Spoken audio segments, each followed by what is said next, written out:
She left me at the altar. So I married her sister instead. It was supposed to be the happiest day of my life. I had planned every detail meticulously. The flowers, the music, the perfect venue. The sun was shining through the windows of the old church, casting soft rays onto the polished floors. The guests were seated, their faces beaming with excitement.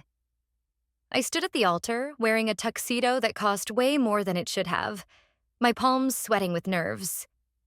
It was finally happening. I was getting married to the woman of my dreams, Isabella. I had known her since college, and we had been together for 5 years. She was everything I had ever wanted in a partner. Beautiful, intelligent, funny, and kind. Today, she would walk down the aisle to become my wife. As the music began, I turned to see her at the entrance, dressed in the most exquisite wedding gown. My breath caught in my throat, and my heart skipped a beat. She was radiant, glowing like an angel. The guests stood and whispered, "Wow, she looks incredible." But as she started walking toward me, something felt off. It was hard to put my finger on it, but I could see it in her eyes. There was a hesitation, a doubt. The smile on her face was strained. Her steps were slower than usual, and she kept glancing down, her fingers gripping the bouquet a little too tightly. I felt my stomach twist into a knot. Then, just as she was about to reach me, she stopped. The music faded out, and the room fell into an eerie silence. Isabella looked at me with wide eyes, her mouth opening as if she were going to speak, but couldn't find the words. I stared at her, confused, wondering if this was some sort of joke. Was she nervous? Was this part of some surprise she had planned? But then the words came out, slowly and painfully. I can't do this, Jake. My heart dropped. The blood drained from my face, and I could feel the heat of embarrassment rushing to my cheeks. What do you mean, Isabella? We've been planning this for months. We've talked about this. Her eyes welled up with tears, and she bit her lip. I'm not ready. I'm sorry, I just can't marry you. The room seemed to spin as the guests muttered in confusion. My stomach twisted even more, and for a moment I thought I might pass out. Was this a bad dream? Why was she doing this to me? She had to be joking. She had to be, but no. It was real. She turned and fled, running down the aisle, leaving me standing at the altar, utterly humiliated. The murmurs in the room were deafening.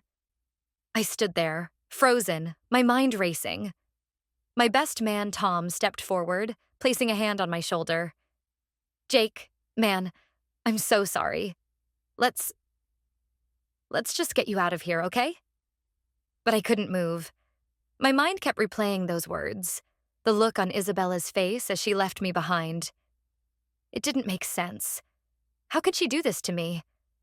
I could feel the eyes of the guests on me, their sympathy palpable. "Jake," my sister-in-law Lyla whispered, walking over to me.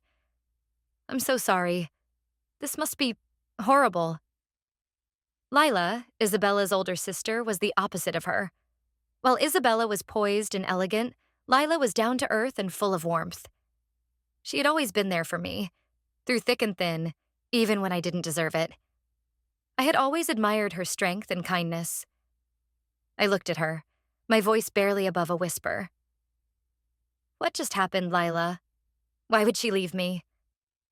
Lyla's eyes softened, and she glanced back toward the door where Isabella had disappeared. "Jake, I think you need to talk to her, but maybe not right now." She gave me a reassuring smile before pulling me into a hug. It was the only comfort I had in that moment. The next few days were a blur. I didn't hear from Isabella. I didn't want to hear from her. The sting of rejection was unbearable, and the idea of facing her made my heart ache even more. But through it all, there was Lyla.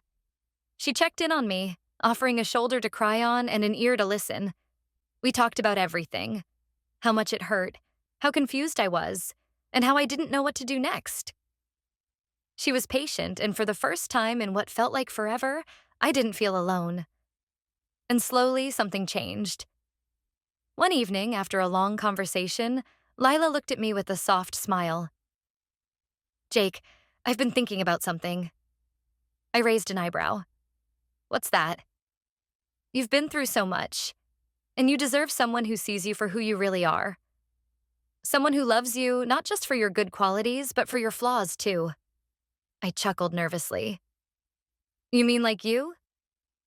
She laughed, a rich melodic sound that made my heart skip a beat. Maybe. But you need to figure out what you want, Jake. You don't need to rush into anything, but you do need to be honest with yourself.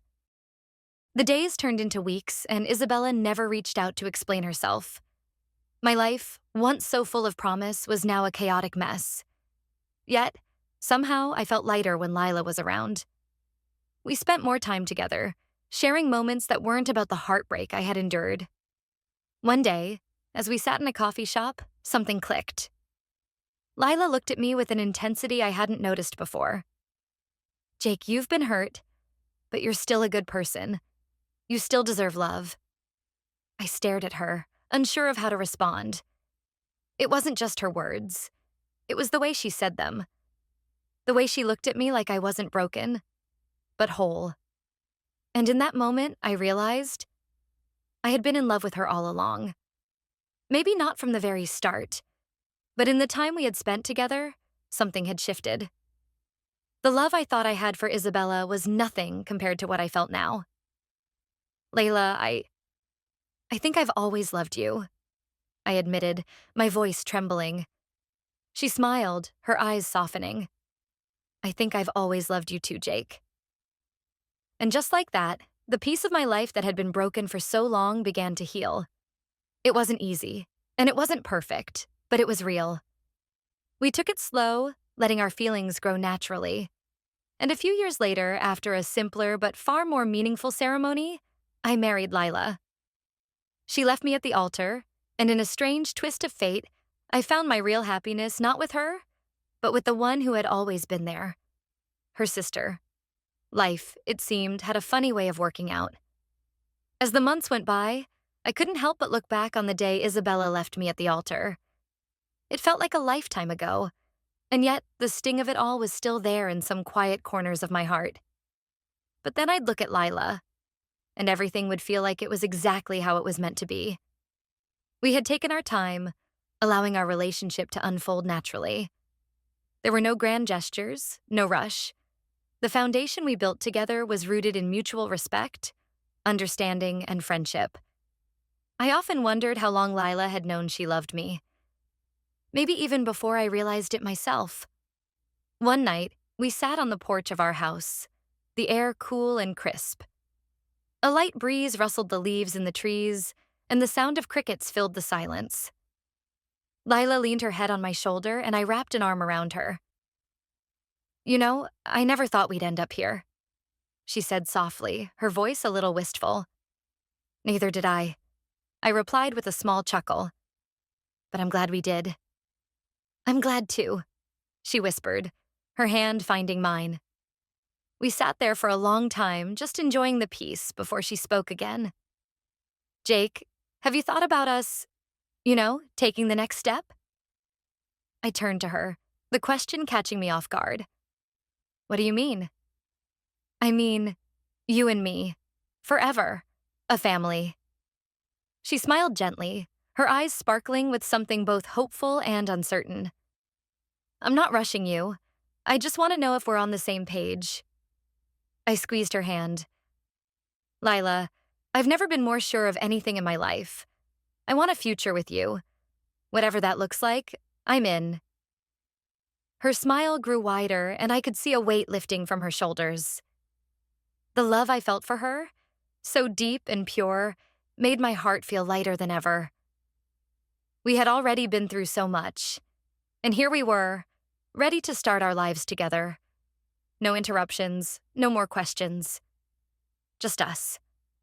The next year, we bought a little cottage in the countryside. We wanted space to breathe, to build something for ourselves without the shadows of the past hanging over us. It was a fresh start. And though I still thought about Isabella from time to time, wondering where she was, what she was doing, there was no more bitterness, no more pain. My heart belonged to Lyla, and I was happier than I ever thought possible. But one evening, as I was preparing dinner, the phone rang. It was a number I didn't recognize. I hesitated for a moment before answering. Hello? Jake? The voice on the other end was unmistakable. It was Isabella. For a moment, I was frozen, unsure of what to say. The years between us had been long, and I wasn't sure what to expect from this conversation. Yes? I said cautiously, my tone guarded. Jake, I don't know how to say this, but I owe you an apology. Isabella's voice trembled. I've been thinking about everything, and I made the biggest mistake of my life. I took a deep breath, holding the phone tighter in my hand. I don't know what you want from me, Isabella. I don't expect forgiveness, she said quickly. I just need you to know that I was scared. I wasn't ready, and I didn't think you deserved someone like me. But then I watched you with Lyla, and I saw how much you both loved each other. The words hit me like a punch in the gut. I don't know what to say. You left me at the altar, Isabella. You broke me, and I've spent years putting myself back together.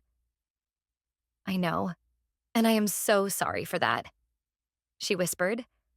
I was selfish, and I hurt you in the worst way. I'll always regret it.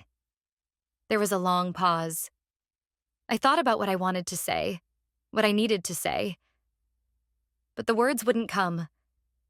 I wasn't angry anymore, but I wasn't sure I could forgive her completely.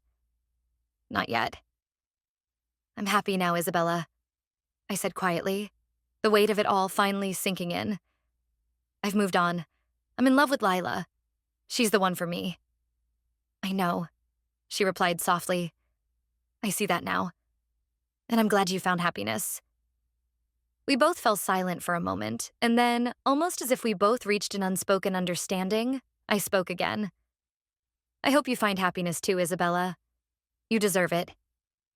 She thanked me, and we ended the call. I sat there for a moment, the phone still in my hand, trying to make sense of everything. I didn't have any more bitterness in my heart, but it didn't erase the hurt. I turned to find Lyla standing in the doorway, her expression unreadable. She had heard everything. You okay?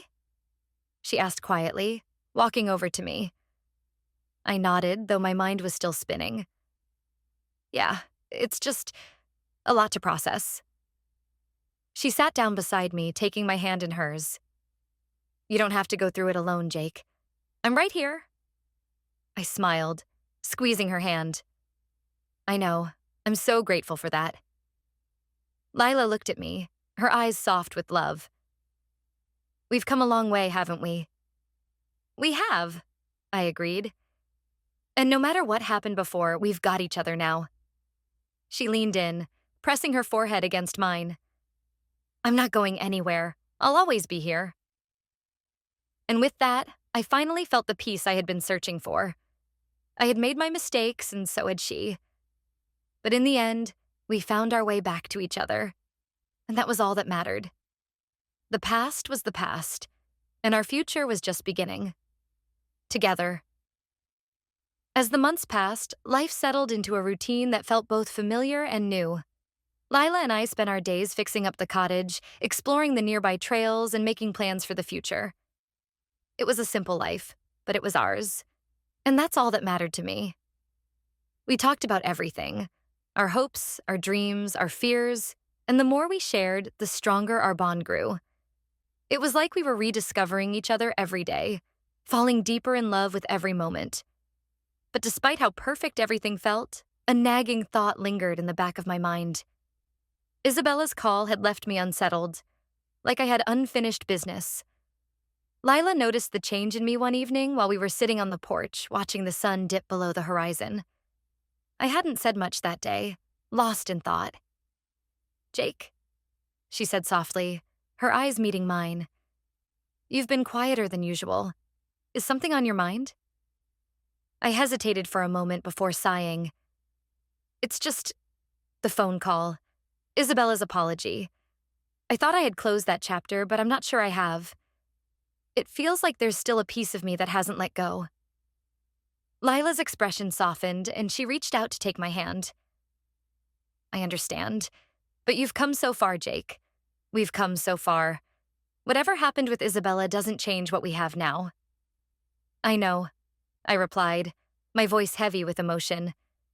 And I don't want to lose what we have. I don't want to go back to that place, but sometimes it feels like I'm carrying it around with me, like a weight I can't shake off. Lyla squeezed my hand reassuringly. I'm not asking you to forget, Jake. You've been through a lot, and it's okay to have those feelings, but I think it's time to truly let go of the past. I'm here with you, every step of the way. Her words were like a balm for my soul. Lyla had always been the steady, grounding force in my life, and I realized then that it wasn't just about moving on. It was about moving forward together. The next morning, I woke up with a sense of clarity I hadn't felt before. I knew what I needed to do. It wasn't about trying to fix the past. It was about closing the door on it, once and for all, and focusing on the future I wanted with Lyla. That afternoon, I went to a small cafe in town. The bell above the door jingled as I walked in, and I scanned the room until I saw her sitting at a corner table, staring into her coffee cup. Isabella. She looked up when she heard me approach, her eyes wide with surprise, and for a moment the air between us was thick with unspoken words. It had been years since we'd seen each other in person, and yet it felt like no time had passed at all. Jake, she said, her voice tentative. I didn't expect you to come. I sat down across from her, my hands resting on the table. I needed to. There are things I still need to say. Isabella nodded, her eyes searching my face as if trying to gauge what was going through my mind. I don't blame you if you hate me for what happened, she said quietly. I don't know how to make it right, but I needed to tell you again. I'm sorry. I took a deep breath, thinking about all the hurt, the confusion, and the years I spent trying to figure out why she left. You hurt me, Isabella, but I've had time to think, and I've come to realize something important. What happened wasn't just about you leaving me. It was about me holding on to something that wasn't meant to be. She blinked, her gaze dropping to her hands. I understand. You deserve someone who knows what they want. I know that now, I said firmly, and I've found that someone. There was a pause, and when she looked up at me again, there was no anger or resentment in her eyes, only understanding. I'm glad for you, Jake. I really am. I nodded, feeling a strange sense of peace wash over me. I needed to hear that. I think I've spent so much time trying to make sense of what happened, but the truth is, it's just part of the past. It doesn't define me anymore. And it doesn't define us. Isabella gave a small, sad smile. I've been holding on to it too, in my own way. But you're right. It's time to let go. We sat there in silence for a few moments, and then, without another word, we both stood up. She gave me a brief, almost apologetic hug, and I returned it. Gently, but with finality. When I left the cafe, I felt lighter than I had in years. I had finally let go of the past, and with it, the weight that had been dragging me down. It was time to focus on the life that was waiting for me. As I drove back to the cottage, my phone buzzed. It was a text from Lyla. I'm so proud of you. I love you. I smiled as I typed back. I love you too, and I'm ready for our future. With you. That evening, after dinner, we sat on the porch again. The stars were brighter than usual, and the cool night air wrapped around us like a blanket. Lyla turned to me, her face illuminated by the soft glow of the porch light. Jake, I know you've been through so much, but I want you to know that no matter what, I'll always be here.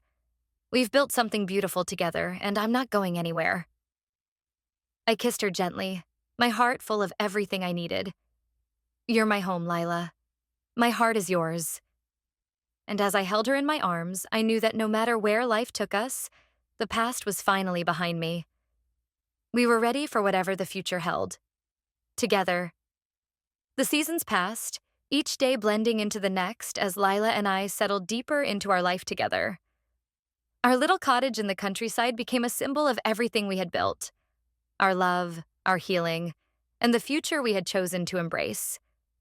We spent our days planting flowers in the garden, hiking the nearby trails, and making plans for things like vacations, anniversaries, and eventually, family. It was a life I hadn't dared to imagine just a few years ago, a life that felt like a dream. But it was real. Every day with Lyla was a reminder of how far we had come, and I couldn't help but feel grateful for every moment. One Saturday morning, as the sun peeked over the hills, Lyla and I were sipping coffee on the porch. The air was crisp, and the scent of fresh earth filled the breeze. It was one of those mornings that made you feel like anything was possible. Lyla set down her cup, her eyes gleaming with excitement. "Jake, I was thinking, what if we take the next step?" I raised an eyebrow, intrigued. "What do you mean?" "You know," she said, her fingers lightly tapping the edge of her coffee mug. "Maybe it's time to start thinking about having kids." The question hung in the air, heavier than it seemed at first. I hadn't expected it, but as I sat there, processing her words, I realized that I had been thinking about it too. The idea of having a family with Lyla seemed both thrilling and terrifying, but in the best possible way. "You're right," I said after a moment of consideration. "We've talked about it before, but I think now feels like the right time. We've built something solid, and I want to share that with a little one." Lyla smiled, her eyes softening. "I've always wanted to be a mom, Jake, and I can't imagine doing it with anyone else." I reached for her hand, squeezing it gently. "You're going to be an amazing mom, and I'll be right there with you, every step of the way."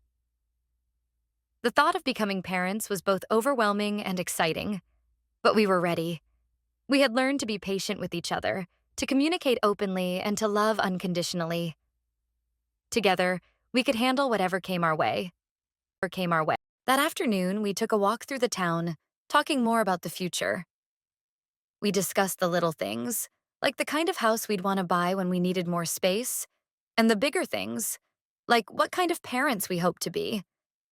We even joked about what our future kids might be like, whether they'd take after her or me, or a bit of both. But as we wandered through the park, we were interrupted by an unexpected visitor. "Jake? Lyla?" We turned to see a familiar face, one I hadn't seen in months. It was Isabella. Her appearance caught me off guard. She was standing a few feet away, her expression uncertain as she shifted on her feet. I hadn't seen her since that cafe meeting, and the sudden presence of her brought a rush of memories, both painful and healing. Lyla, ever gracious, smiled warmly and waved. "Isabella, it's been a while. How have you been?" Isabella gave a tentative smile, her eyes glancing at me, then back to Lyla. "I've been okay. I heard you two were living out here, and I thought I'd come by and see how things were going." Lyla and I exchanged a glance. This wasn't something we had planned for, but Lyla's warmth was unwavering. "It's good to see you. What's been going on in your life?" Isabella took a deep breath before speaking. "Actually, I wanted to apologize again. I know we've already talked, but I think I've been holding on to guilt for way too long. I left things between us unresolved, and I didn't want to just disappear. I wanted to make sure you knew. I'm sorry. For everything." I could see the sincerity in her eyes, and though the past was still there, it no longer had the power to hurt me. I had forgiven her years ago. After all, we'd both moved on. But I knew Lyla needed to hear that apology too, even if it was just for closure. "Lyla, I don't expect anything from you," Isabella said, turning to her. "I just wanted you to know how much I regret how I hurt you both." Lyla gave her a small, understanding smile. "Thank you, Isabella. It means a lot to hear you say that." We stood there in an awkward silence for a moment, and then, as if by unspoken agreement, we all nodded and said our goodbyes. There was no animosity, no lingering tension, just a quiet acknowledgement of the past. As Isabella walked away, I felt a strange sense of peace. It was the last piece of unfinished business, the final thread that needed to be tied. And with that, I could feel the weight of everything truly lifting off my shoulders. I had let go, not just of the past, but of any lingering bitterness. It was time to embrace the future fully. Later that night, after a quiet dinner at home, Lyla and I sat on the couch together. Her head rested against my chest as we watched a movie, the warmth between us undeniable. "You know, Jake," Lyla said softly, "I think this is the happiest I've ever been, and I can't wait for everything that's to come. The family we'll build, the memories we'll make. I'm so glad we're in this together." I kissed the top of her head, my heart full. Me too. I wouldn't want to do it with anyone else. And as I held Lyla in my arms, I realized that the journey had led me exactly where I was meant to be. The twists, the turns, the heartbreak, it had all shaped who I had become.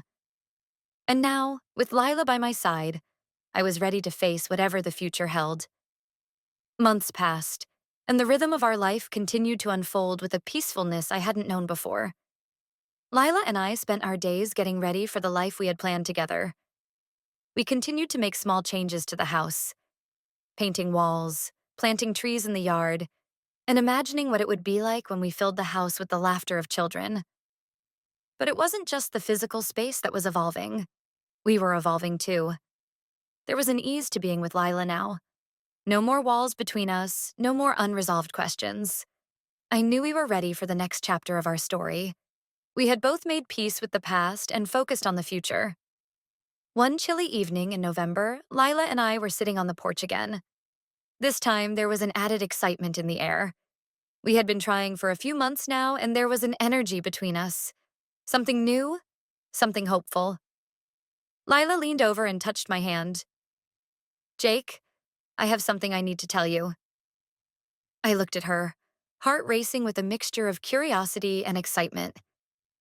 "What is it?" Her eyes sparkled and she smiled, almost like she was keeping a secret. "I'm pregnant." For a moment, the world felt like it had frozen. I stared at her, a mix of shock and joy flooding through me. Then, my heart leapt, and I found myself laughing, genuinely laughing, a deep, breathless sound that echoed in the quiet of the night. "You are... really?" I finally managed to get out, still in disbelief. Lyla nodded, her eyes filled with warmth. "Yes, Jake, we're going to be parents." I stood up from the chair and pulled her into my arms, lifting her off the ground in a spontaneous hug. It felt as if everything we had worked for, everything we had dreamed of, was coming to fruition in that moment. The future we had talked about, the family, the home, the life we would share, was finally becoming real. "I can't believe it," I whispered. "I'm going to be a dad." "And I'm going to be a mom," Lyla said, her voice soft but filled with emotion. We stayed like that for a long time, holding each other, feeling the weight of the moment. And though the journey hadn't always been easy, this was the moment that made it all worth it. The past, the pain, the heartache, all of it had led to this perfect moment. And in that instant, I knew we were exactly where we were meant to be. In the following months, our lives took on a new urgency. We prepared for the arrival of our baby with more excitement than I had ever imagined. There were nurseries to decorate, baby clothes to buy, and all the questions that came with it. Would it be a boy or a girl? What kind of parent would I be? What kind of parent would Lyla be? But every day, as we planned and dreamed, I found myself more and more certain that I was exactly where I needed to be. This was my life now. Not with Isabella, not with anyone else. With Lyla, the woman who had stood by me, loved me, and given me a second chance at happiness. The night before the baby was due to arrive, Lyla and I sat on the porch again, looking up at the stars. There was a calm in the air, a tranquility that came from knowing we had everything we needed. "I can't believe tomorrow is the day," Lyla said, resting her head on my shoulder. "I know," I replied, running my fingers through her hair. "It feels like we've been waiting for this moment forever. But now that it's here, I'm ready." Lyla smiled up at me. You know, I think we've come so far. From everything that happened before to this moment right now, I feel like it's all led to us being here. I know, I said, my voice soft. I wouldn't change a thing. Not a single moment. Because it all led me to you. She turned her face up to mine, her eyes filled with love. I'm glad we found each other. I'm glad we never gave up. As the night deepened, I held her close, knowing that tomorrow would change everything. And no matter what came next, no matter how difficult or challenging things might get, we would face it together. Because that was the most important thing. We had each other. The next morning, as the sun began to rise, we were on our way to the hospital. It was happening. We were about to become parents. I held Lila's hand as we navigated through the hospital, her breath steady but quick with anticipation. She smiled at me between contractions, and I knew that this was the moment we had been waiting for. Hours later, when the baby finally arrived, I held my child in my arms for the first time. A tiny, perfect little human with the most precious eyes and the softest skin. And in that moment, I felt like the luckiest person in the world. It was a boy. We had decided on the name Noah, and as I looked down at his tiny face, I knew that everything had led to this moment. The pain, the heartbreak, the struggles. All of it had shaped me into the person I was now. And it was for this little one. For this family. Lyla, exhausted but smiling, looked up at me with tears in her eyes. We did it, Jake. We did, I replied, my voice thick with emotion. We really did.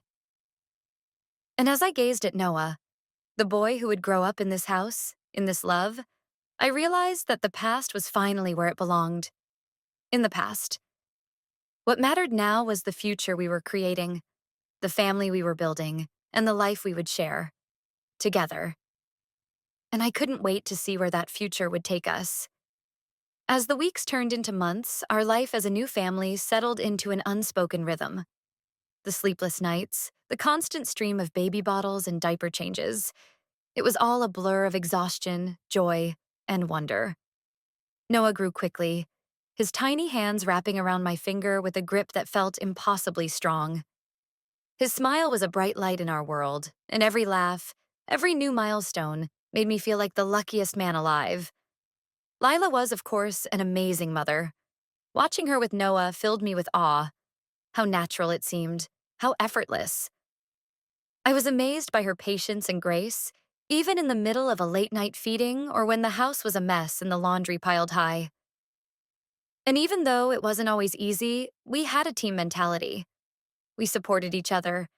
We didn't have to speak to know when the other needed a break or when it was time to step up and take on a little extra. But as much as Noah was the center of our world, Lyla and I both knew that, in the midst of all the change, we had to keep nurturing our relationship too. The quiet moments we shared, even if they were brief, helped us stay grounded in each other. Whether it was a cup of coffee together in the morning before Noah woke up or a quiet walk around the yard after dinner, we never lost sight of what had brought us together in the first place.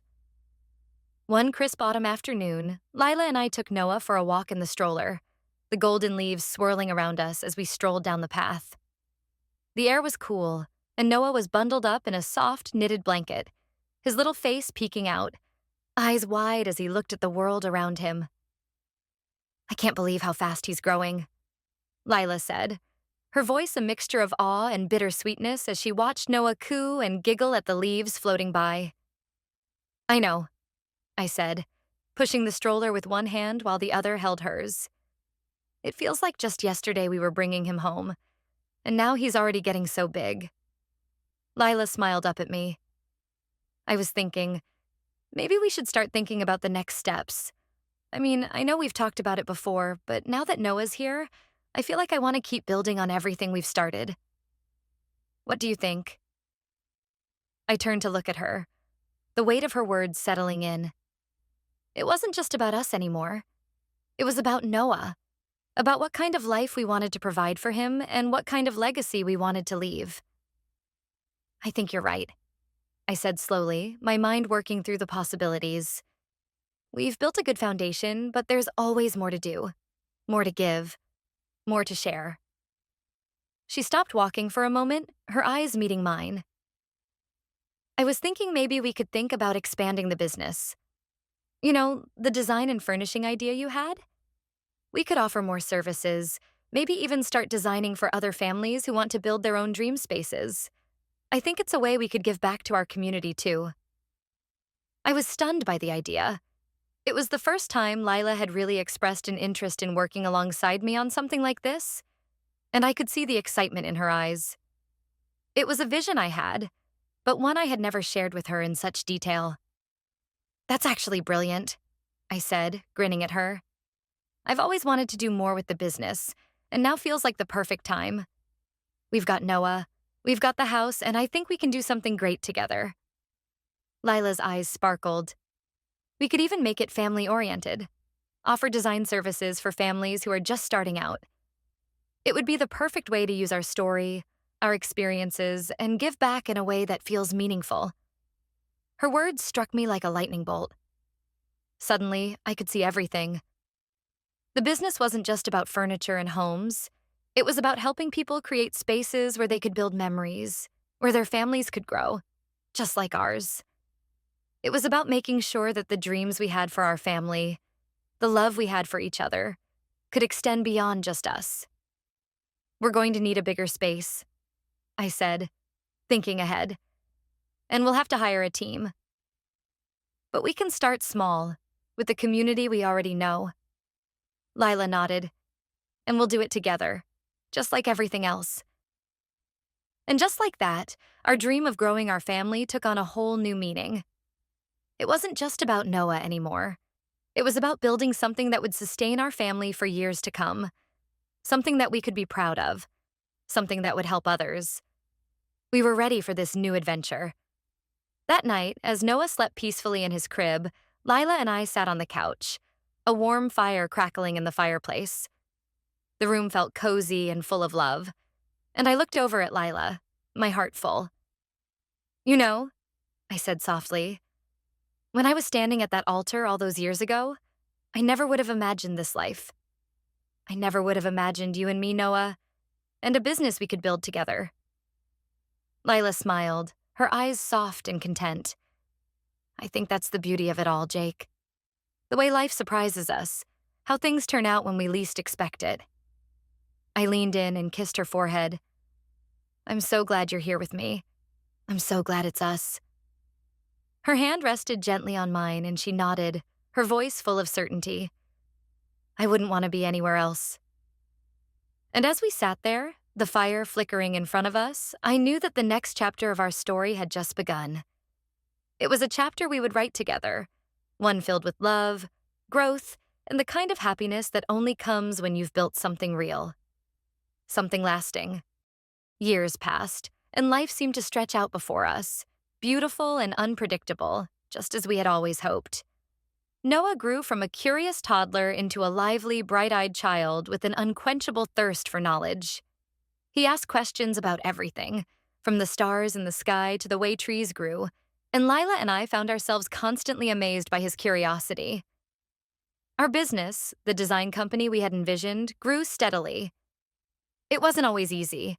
There were late nights, long meetings, and the occasional setback. But it was fulfilling. We took on more clients, and the word spread quickly. Our specialty was creating homes that didn't just look good, but felt like they were meant for the people living in them. Each project became a reflection of our belief that a home should tell a story, that it should be a space where memories were made, where laughter echoed, and where love could grow. We expanded our team, bringing in people who shared our vision, and the business began to take on a life of its own. Lyla worked tirelessly with clients, and I took on the logistical side of things. We complemented each other perfectly, just as we had always done. Every new project was a new adventure, and every new home felt like we were adding to the tapestry of our community. But no matter how busy we became, we always made time for Noah. Even with the challenges of running a business and managing a growing family, we never lost sight of what truly mattered: the time we spent together. Whether it was weekend trips to the beach, movie nights in the living room, or quiet moments at the dinner table, those were the moments that kept us grounded.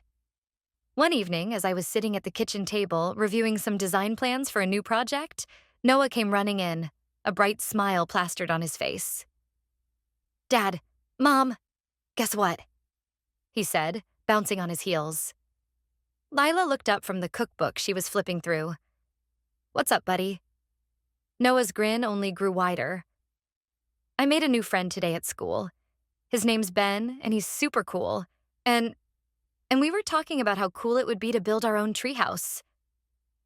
I chuckled at his excitement. "A treehouse, huh?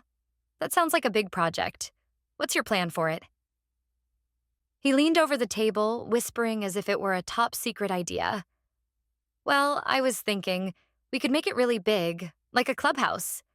And we can have a slide and a rope ladder and maybe even a secret door. What do you think, Dad?" Lyla and I exchanged amused glances. The idea of a treehouse wasn't new. Noah had talked about it on and off for months. But the fire in his eyes now was different. This was the kind of project that would take time, thought, and effort. "You know what?" I said, leaning back in my chair. "I think that sounds like a fantastic idea. But you and I are going to have to plan it out first. Maybe draw up some designs?" Noah's eyes lit up. "You mean I can help design it, just like you design houses for other people?" "Exactly," I said, smiling. "We'll need a solid blueprint and maybe even a few materials from the hardware store. But we'll do it together, you and me." That night, after Noah had gone to bed, Lyla and I sat together on the couch. The glow from the fireplace flickered across the room as we shared a quiet moment. She rested her head on my shoulder, her hand holding mine. "You know, Jake, I'm really proud of how far we've come. The business, Noah, everything. It feels like we've created this perfect little world for ourselves." I kissed her forehead gently. "I couldn't agree more. But what makes it perfect isn't just the business or the house. It's us. It's the life we've built together." Lyla smiled softly, her eyes meeting mine. "And it keeps getting better. With every step, every project, and now Noah's treehouse. I can't wait to see what comes next." I chuckled. "Well, I'm pretty sure the treehouse is going to be our next big adventure. But who knows what else life has in store for us." As I looked at Lyla, I realized how much we had transformed over the years. We had started out with nothing but love and dreams. And now, we had everything. A family, a business, a home filled with memories and laughter. I thought back to that day when I had stood at the altar, heartbroken and confused, unsure of where my life was heading. I never could have imagined this life. This beautiful, imperfect, and incredibly fulfilling life. The next few weeks flew by. Noah and I spent our weekends planning the treehouse, designing it together, and picking out materials. It was a labor of love, and every day Noah would come home from school, eager to show me new ideas and revisions to his plans. Then, one bright Saturday morning, we got to work. With Lyla's encouragement, we all spent the day in the backyard, building the foundation and framing the treehouse. Noah was at the center of it all, directing traffic with a confidence that surprised me. With each beam we put in place, with each board we nailed, I couldn't help but feel a deep sense of pride. Not just for the treehouse, but for what it represented. It was a symbol of our growth, of how far we had come, and how we continued to build this beautiful life together. By the time we finished, months later, the treehouse was a masterpiece. A spacious, multi-level structure with windows that overlooked the entire backyard, a rope ladder hanging down from the side, and a secret trapdoor that Noah insisted was the perfect way to enter. It was everything he had imagined. And more. On the day we finished, we all stood back, taking it in. Noah climbed up the rope ladder, his face glowing with pride. I stood beside Lyla, and for a moment, we just looked at him. He was so full of life, so full of dreams. And I realized that all of it, every ounce of effort, was worth it. "This is the best treehouse ever," Noah shouted from above, his voice echoing through the yard. And in that moment, with the sun setting behind us, Lyla and I shared a quiet smile. Life had never been perfect, but it was ours. And as long as we had each other, it was all that we ever needed. Years went by, and our little world continued to expand, stretching into new projects, new milestones, and new challenges. The treehouse became more than just a structure in the backyard. It was a symbol of the life we had built, a life we had worked so hard to create, brick by brick, moment by moment. But even in a life that seemed perfect, sometimes the universe had a way of shaking things up. It started with a phone call late one evening, one I never could have anticipated. Lyla and I were curled up on the couch, Noah asleep upstairs, and the warmth of the fire crackling in the background. I was half distracted, scrolling through the business emails, when my phone rang, an unknown number flashing on the screen. I answered it casually, expecting nothing more than a telemarketer or an automated message. "Jake," a voice said, deep and familiar, but tinged with something I couldn't quite place. "It's Isabella." The name hit me like a punch to the gut. The past, the life I had walked away from, came rushing back in an instant. It had been years since I had spoken to her, since that fateful day she had left me standing at the altar, shattering everything we had built. My heart sank into my stomach, the warmth of the fire feeling like it was suddenly miles away. "What do you want?" I asked, my voice steady but the tension thick in the air. "I know this is unexpected, Jake, but I need to talk to you. It's important." I glanced at Lyla, who noticed the change in my demeanor immediately. She gave me a questioning look, and I mouthed, "Isabella." Lyla's expression darkened, but she didn't say anything. She just nodded slowly, silently acknowledging the weight of the moment. "Jake?" Isabella's voice cut through the silence again. I'm sick. It's bad, and the doctors say I don't have much time left. I've been trying to get in touch with you for a while now, but I know you have your life, your family. I understand if you don't want to hear from me, but I'm reaching out because I need to make peace with the past, with you." The world seemed to tilt. I couldn't breathe. For so long, Isabella had been a ghost in the corner of my mind. Someone who had left, someone who had torn my life apart. But hearing her now, vulnerable, broken, was something I hadn't prepared for. I stood up from the couch, pacing the room as her words echoed in my head. "How long?" I finally managed to ask, the words scraping out of my throat. "A few months. It's been too long. But Jake, I need to hear that you're okay, that you're happy. I need to hear it from you before it's too late." A heavy silence fell between us, one I couldn't escape. I didn't know what to say. The anger, the resentment, the questions that had haunted me for so long. Could I really just let them go? Could I find a way to forgive her? To accept the past for what it was? I looked over at Lyla, her face pale, the lines of worry etched deep. She had always known about Isabella, about the pain I carried, but she also knew that I had moved on. We had moved on. This life we had built together, our family, had been everything. And yet here I was, confronted with the woman who had shattered me, asking for forgiveness. Lyla stood up, walking toward me, her presence strong and unwavering. "Jake," she said softly, her voice steady despite the storm brewing inside of her. "I know this is hard. I know it's unexpected, but you don't owe her anything. You owe yourself peace." I nodded slowly, the weight of her words sinking in. I turned my attention back to the phone, hearing Isabella's faint breathing on the other end. "Isabella," I said, my voice calm but carrying the years of pain. "You hurt me. You left me. You changed my life in ways I'm still trying to understand. But I've built something real, with Lyla, with Noah. I don't know if I can offer you what you're asking for, but I'm not the person I was back then." There was a long pause on the line. I could feel the shift, the resignation in her silence. "I understand, Jake. I'm sorry, I truly am. I just needed to know you were okay." The call ended, and I stood there in the quiet, the weight of it all hanging between us like a thick fog. Isabella was gone again, this time for good. And though her words had lingered in my mind, I knew I had no more room for the ghosts of the past. My future was here, with Lyla and Noah, and that was the life I had fought for.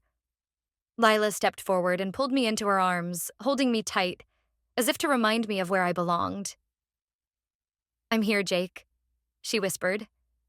"You're not alone in this." And in that moment, I realized the truth. I had spent so many years trying to fix something that was broken, but what I had now, this family, this love, was what truly mattered. The rest was just noise. The past was behind me. The future was ours. And as I held Lyla in my arms, feeling the steady rhythm of her heartbeat against mine, I knew that no matter what came next, I was finally home. The end had passed. And the beginning? That was only just starting.